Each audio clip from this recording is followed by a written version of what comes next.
What is going on, everybody? It is Clint from the Die Hard MMA podcast, and this is odds.com for this week's edition of Total Madness. We are talking UFC Vegas 15, and happy Thanksgiving to everybody from the States. I hope you have a wonderful and safe holiday with you and yours. So what we're going to do is get started on this week's event. We go over every single fight on the card. We talk about overs, unders, 1.5, 2.5, whether or not this fight is going the distance rather than picking a winner. That is what this action is all about. So let's dive right on into it. First fight of the night, we have got Luke Sanders taking on Nathan Maness, and we have got a total here set at 2.5. Under 2.5 is plus 155. The over 2.5 is minus 170. This is a spot where I feel like Luke Sanders has shown some finishing ability. We haven't seen him for about a year, so I'm not quite sure what condition he's in, but he's training at Fight Ready, one of my absolute favorite camps in the world, and all of his offense comes from his left side, taking on Nathan Maness, a guy who has been finished, who has been TKO'd to the body before, but he's only had one loss in his entire career. The kid is 12-1. He's going to have a significant height and reach advantage here, but he seems to struggle with the ground game. I am having a really hard time with this entire card. I would have to look under 2.5 here on this spot. The plus 155 is definitely enticing, especially when I feel like someone like Luke Sanders may be able to come out and get the finish on Nate Maness, a guy who just isn't proven at the UFC level yet. And Nathan Maness may come out and show some improvements. He's a young, hungry kid. If he steps up his level, if he comes out and shows some new wrinkles in his game, there's an opportunity for him to catch Sanders as well. I would look to the under 2.5 on this one, but I'm not overly confident in that, and I don't know that I'll necessarily have a bet on this one. Next fight up is Zhumagulov taking on Malcolm Gordon. This is a fight where we've got a total set at 2.5 once again. The over 2.5 is plus 150. The under 2.5 is minus 170. This one makes me sick to my stomach, folks. I wrote an article for odds.com that when it was written, the odds were plus 110 for the under 2.5. If you got that line, if you had the opportunity to jump on this total for the under 2.5 at any point in time over the last couple of days, congratulations. That was an absolute gift of a line. Minus 170 for the under 2.5 is absolutely wild, but that's the only way I can look in this fight. Sue has 4 losses. All 4 of those are by submission. He's taking on Malcolm Gordon, who's a Brazilian Jiu-Jitsu black belt and has half of his wins by submission. Malcolm, on the flip side of this thing, has 4 losses. 3 of those are by knockout. All of Sue's wins, except for, I believe, 10 of those 12 wins have come by way of knockout. And if this fight stays standing, Sue is absolutely going to take Gordon's head off. Gordon just does not like getting hit. If this fight hits the ground, Gordon probably will have a significant submission edge on this match. I'm surprised this total was opened at 2.5 and not at 1.5. The under 2.5 is definitely the way to look, but the longer we go, the wider that price gets, the less value there is on it, obviously. And I don't know, if we get up to minus 200, I'm not sure how interested in that line I will be at that point in time.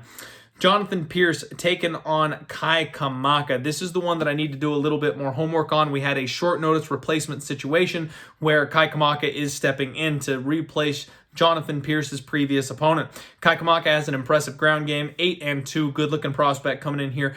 Jonathan Pearce, 9-4, got absolutely bombed on by Joe Lozon in his UFC debut. Not a spot that you want to be in. You're a young, up-and-coming prospect. The UFC gives you a shot, a wily old veteran, and you get absolutely train-wrecked your very first fight, very early in your very first fight. The total here is 2.5. The over 2.5 is minus 185. The under 2.5 is plus 160. This is another spot where against an opponent like Pearce, who's shown that he can be put away by a one-round fighter like Joe Lozon, I feel like Kamaka can come out and essentially do the same thing. I would need to look at the under 2.5 here in the spot, getting that plus 160 number. However, I need to complete my homework on this one before I'm able to give you a much more solid angle on that fight.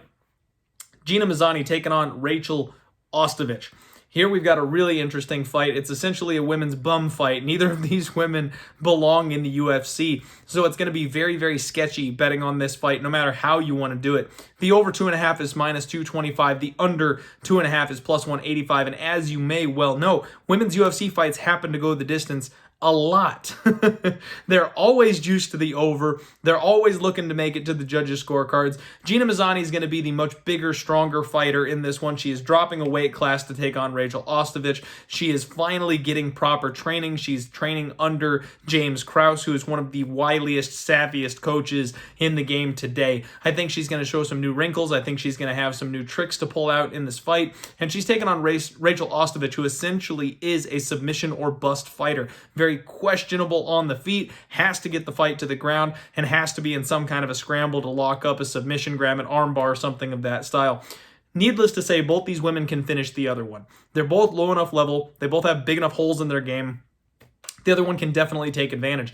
They both are bad enough to get caught in any of those positions as well. That's exactly what I'm looking for in a total, and the under 2.5 is really the only way I could look here in this fight. Getting plus 185, even though it's a women's fight, that's the way that I would have to look. Gina Mazany might be able to grind out Rachael Ostovich, keep this fight on the feet, keep her behind a jab, and just stick and move basically for the entire time. But I gotta feel like if Gina Mazany shows any improvements whatsoever, and James Krause seems to be thinking that she's going to show some big improvements, if she is able to keep this fight on the feet, if she is able to make Ostovich stand and trade with her, I don't know if it's going to last 15 minutes. I think eventually she'll hit her with something that makes her go down.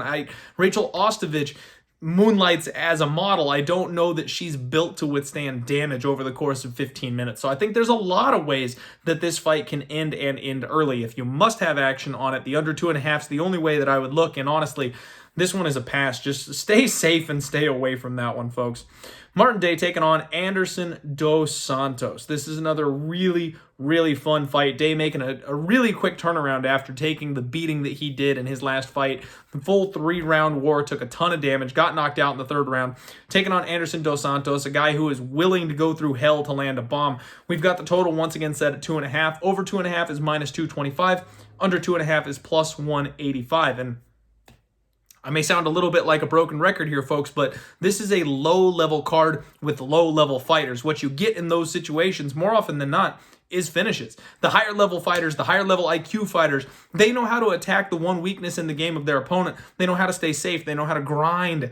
Some of these fighters do not have that. They're not quite that level yet. So because of that, there's going to be a whole lot more volatility. And when there's volatility, there's going to be finishes. I think the under 2.5 is the way to look here. Martin Day is a spectacular striker. He actually has a really good, significant strike output. And compared to his opponents, he outstrikes them over the course of his 3 UFC fights by over a full significant strike per minute. Anderson dos Santos, on the other side of things, like I said, he's willing to take hell to get in there and land a big shot and try and put his opponent down. On top of that, he's going to have more than likely a ground advantage here in this fight. I think if it hits the mat, dos Santos has a chance of submitting Day, and if it stays on the feet, either one of these guys could land a knockout. Martin Day does give us that knockout threat himself. Anderson dos Santos is capable of getting a knockout. The simple fact that Martin Day is not recovering long enough after his poor knockout loss in the 3rd round a couple of weeks ago. That signs for him potentially still being concussed, not having recovered fully, and then he can be knocked out again. The under 2.5 at plus 185 is really the only way that I can look here in this fight. We've got the closer for the preliminary card, Ashlee Evans-Smith taking on Norma Dumont. Now, me and my boy Lock of the Night spoke about this fight on the podcast on Monday. There's next to no information out there about Norma Dumont. Very, very rare to find any kind of footage or tape from her. We don't know what we're getting in this girl. Ashlee Evans-Smith, a decision machine. She's the kind of low-level UFC fighter that you would expect to be able to grind out some kind of a win. I don't have a whole lot to say on this one. The under 2.5 is plus 230. The over 2.5 is minus 270. Without being able to handicap Norma Dumont, I have no clue which way you should look on this fight. So on this one, I'm going to say pass. I'm not even going to give you a lean to the over or the under because I don't know what Norma's bringing to the table. Main card, we have got Spike Carlyle taking on Bill Algeo. We've got Spike Carlyle 9-2. Bill Algeo is 13-5. Bill Algeo stepped in against an extremely high level of competition for his first fight in the UFC, and even though he lost, didn't look half bad against a retiring Ricardo Lamas. Now, granted, it was a retiring fighter, and I always say to look out for those spots because they never perform up to the level that they previously could have. Their foot is already out the door. They're ready to hang it up. Spike Carlyle, the Alpha Ginger, this dude is a one-round monster. He blows the brakes off of people in round 1, and if he doesn't get that finish, He slows down a lot, but he does manage to dig deep. He's able to keep going. He will redline, recover, and then manage to come out with something to keep him in the fight for the remaining 2 rounds. But it gets really sketchy in rounds 2 and 3. Now, he fought Billy Q, who is essentially a better version of Bill Algeo in his last fight, and he managed to make it the full 15 minutes. So basically, this is a spot that I think Spike Carlyle is the one who you'd have to rely on to get a finish here. Most of y'all know, if you've seen these videos before, I like to have both fighters contributing to my under cashing in some way. And I don't really have Bill bringing anything to the table here. I don't think he's going to be able to submit Spike Carlyle. I don't think he'll be able to knock out Spike Carlyle. And Spike, he absolutely can both knock out and submit Bill. It's a matter of whether or not he will be able to get it done early. The total, once again, here is set at 2.5 rounds. The under is -110. The over is -110. This is a straight pick 'em on the 2.5 spot. And I mean, I'm going to have to say under because I do have a feeling that Spike Carlyle is going to win this thing in spectacular fashion, probably early. But again, I don't really want to take the under 2.5 when both guys aren't really helping me out with that. It will help you out as far as being able to cover yourself if Spike does something stupid and Bill happens to catch him. Spike Carlyle inside the distance is +115, so you're not getting that much more value by just picking the side. I guess the under 2.5 is probably a slightly better bet in that circumstance. Miguel Baeza taking on Takashi Sato. This one should be fun. This is going to be an absolute banger. Now, it looks like everybody's darling and everybody's favorite dog is Takashi Sato this week, and I'm kind of on the other side of the fence. I like Miguel Baeza here. Baeza's 9-0 undefeated, and this kid is slick on the feet. He's got so many tools, and he's so smooth. He is a little bit hittable. He is willing to trade. He believes in his power, and he has been able to gut through any of the damage he's taken so far and not go down. Takashi Sato is a one-punch machine. This guy is a very, very basic fighter. He's got a hard 1-2, and he basically just stalks you down, looks for the moment that he can explode and land a big cross on you and put you away. 16-3 is Takashi Sato. One of these guys is going to get clipped, and one of these guys is going down, in my opinion. We've got the total set at 1.5 for this round, given what these guys are capable of. The total at 1.5 is interesting to me. We've got the over 1.5 at -125. The under 1.5 is +105. This fight could very easily be a first round finish because once these guys ramp up, it may just never come back down. The only thing for me is Sato is very, very measured in his pace. He's got a lot of second round finishes. He usually likes to wait out the first round, get his timing, get his distance, and a lot of times can't quite get the job done, but then he manages to find his groove, get his timing, line someone up in the second round, and that's when he puts them away.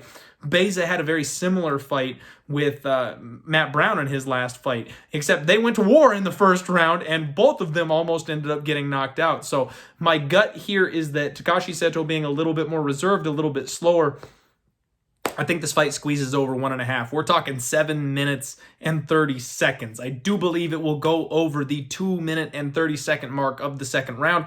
If I had to play a total on this one, I would say take the over 1.5 because I think Takashi Sato is durable enough to withstand what Baeza's got for just long enough to get us there. Again, this one is really hairy. The bookmakers did a good job setting it at the 1.5. That's like the perfect spot for them to put it, and it wouldn't surprise me if one of these guys wins in the very first round. Maybe not a home run bet spot. This is going to be a damn fun fight to watch, though.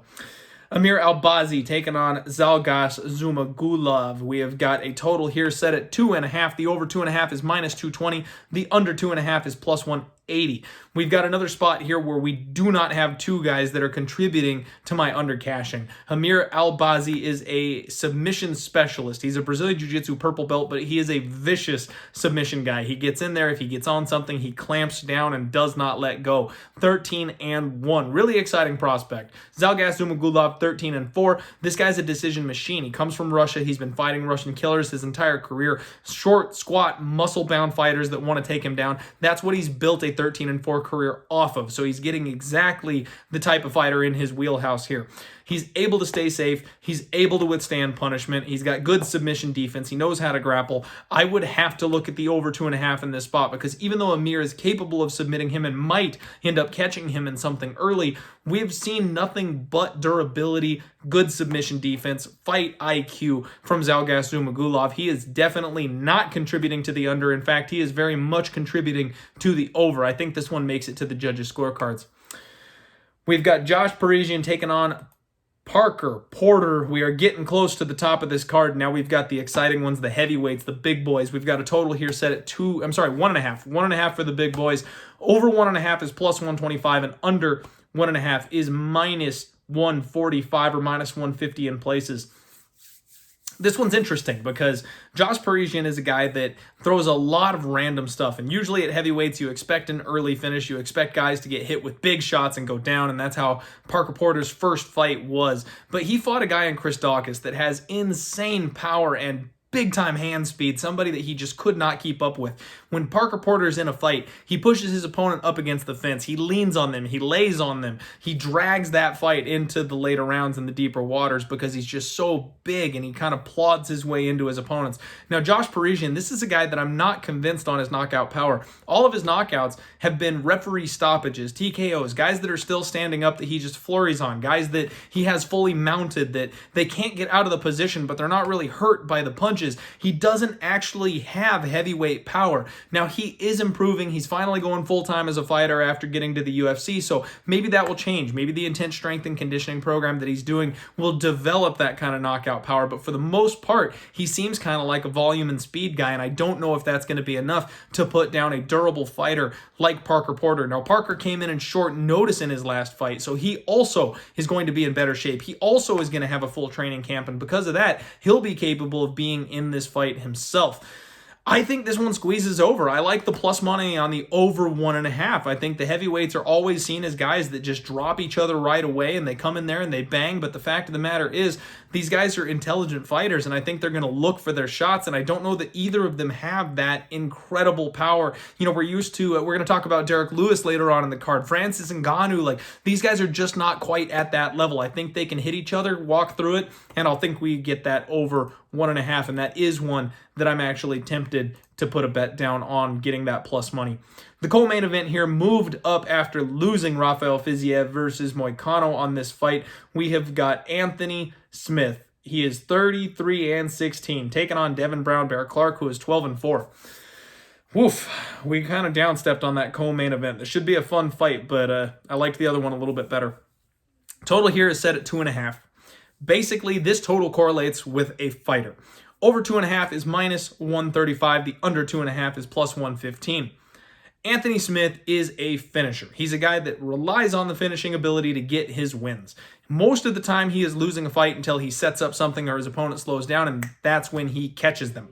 Devin Clark is a wrestler. He is explosive. He is strong. He's got a nice right hand, but he doesn't really knock anybody out. He's never knocked anybody out in the UFC, but he's durable. He's strong. He's going to look to put Anthony Smith on the ground. Basically, this comes down to if Devin Clark wins, it's more than likely going to be by decision. You should take that over 2.5 if you lean to that side. If Anthony Smith is going to win this fight, he's probably going to choke Devin Clark out when they hit the mat at some point. And if that's the case, you like the under 2.5. It's kind of interesting that the lines are actually flipped from who they correlate with. Anthony Smith is a minus 140 favorite with Devin Clark being a plus 120 underdog. And I guess the over 2.5 makes sense because Anthony Smith could potentially grind out a win over Devin Clark because he was able to walk through fire in his last fight and kept on going. So maybe he squeezes out a decision, but that's not really the way Anthony Smith wins. The way I see this fight playing out is Smith eventually catches him. Smith is a high-level Brazilian Jiu-Jitsu black belt, and I think the market is really down on him because of his last couple performances. But the fact is, he's taking a massive step down in competition this weekend, and Devin Clark is taking a huge step up.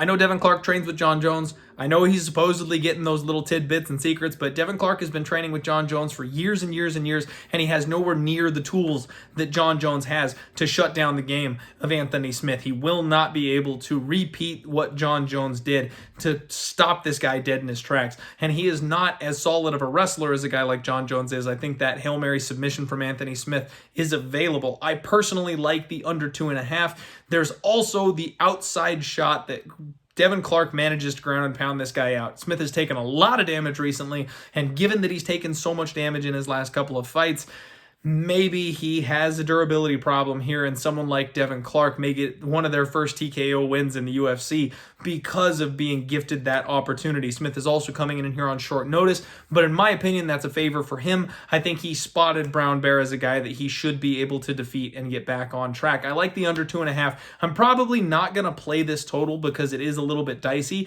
and this is a very questionable fight and two very untrustworthy fighters at this stage in their career. So probably staying away from that one. But if I had to bet it, under 2.5 would be the way that I would look. Next up, we've got the main event. We've got Curtis Blaydes taking on Derrick the Black Beast Lewis. We have got the total set here at 1.5 rounds for these big boys. The over 1.5 is juiced to -165. We've got the comeback under 1.5 is +145. Now, Derrick Lewis is a guy that can knock out anybody at any time. He's got that God-given insane power. And because of that, you can't ever count him out. Derrick Lewis is going to be taking on Curtis Blaydes, who is the exact opposite fighter. He gets in there, he grinds on people. This dude comes from Elevation Fight Team, never has a gas tank problem, best wrestler in the heavyweight division, bar none. Blaydes is going to take Lewis down repeatedly. Now, Lewis is made a career off of being able to get back up after being taken down and steal rounds away by just hitting the bigger shots when they're trading on the feet. Curtis Blaydes has extremely high fight IQ. I think he's going to be all out or all in. He's either going to be at the range where he can stay safe from Lewis's shots, or he's going to be all the way in, hitting an ankle pick or something like that to put Lewis down. And Lewis doesn't have the best balance. He falls over. I think Blaydes will get on top of him. And I think this is going to be a bit of a grind session because Curtis Blaydes, he's got vicious ground and pound. This guy can stop anybody. He's got some horrific elbows when he gets down there. However, he needs to be able to completely control your posture when you get down like that to be able to do that. A guy like Derrick Lewis, he takes advantage of those tiny little openings. When you give him a split second, he will rest and then he will pop back up to his feet, and there's nothing you can do to stop it. This man is huge and incredibly physically powerful. A guy like Blaydes is going to know that, and it's going to take everything he's got to keep Lewis on the mat. So I don't see the finish coming early. I think that both these guys are going to respect the game plans of each other. I think they're going to play it a little bit safe in the first round or so, and then after the exhaustion starts to set in, one of these guys is going to get tired. I don't know if Blaydes is going to get tired from taking down the big, hefty Derrick Lewis, or whether Derrick Lewis is going to get tired from standing up 2 or 3 times around, but eventually one of them is going to crack, and then the other one will get a finish. I think this fight ends in the 3rd or 4th round on Saturday, so I like that over 1.5, and that may very well be an official pick of mine. I'm eyeballing that total, and I think that's one that I'm going to bet because I do think this fight makes it to the 3rd round at the very least. That's Total Madness, everybody. Thank you very much for tuning in. This is odds.com. Make sure you hit the like button, share this video out, get it out there. Have a very happy and safe Thanksgiving. Hopefully we can cash some tickets on Saturday. Let's roll.